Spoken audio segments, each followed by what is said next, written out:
ថៃមិនត្រឹមតែជាជំរកនៃពួកអក្រិតជនអនឡាញទេថែមទាំងជាសម្បុកអក្រិតកម្មដ៏ធំបំផុតផងដែរតម្រួតថៃបានបង្ហាញអាវុធ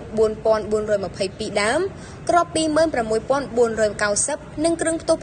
606 ដែលជាលទ្ធផលនៃការបោះសម្អាតអក្រិតកម្មនៅក្នុងប្រទេសថៃចាប់ពីថ្ងៃទី14ដល់ទី20ខែមិថុនាឆ្នាំ2025ក្នុងនោះជនសង្ស័យចំនួន 3600 នាក់ក៏ត្រូវបានចាប់ខ្លួនផងដែរនេះបើតាមការចុះផ្សាយដោយកាសែតបាងកកផុសនៅថ្ងៃទី24ខែមិថុនាកាលពីពេលថ្មីៗនេះមន្ត្រីថៃម្នាក់បានចោទកម្ពុជាថាអាចជាជំរកបណ្ដាញអក្រិតកម្ម Cyber ដ៏ធំបំផុតរបស់ពិភពលោកដែលគាំទ្រដោយអ្នកមានអំណាចតែឥឡូវរឿងពិតកំពុងបង្ហាញថាគឺប្រទេសថៃខ្លួនឯងទេដែលជាសម្បុកអក្រិតកម្មអនឡាញដ៏ធំទូរទស្សន៍សង្ហបុរីនៅយប់ថ្ងៃទី20ខែមិថុនាឆ្នាំ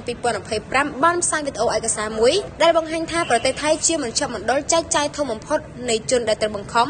ឲ្យទៅធ្វើការឲ្យពួកក្រុម Cyber Crime ប្រែក្លាយពីតំបន់ត្រីកោណមាសទៅជាតំបន់ត្រីកោណផ្លាទីន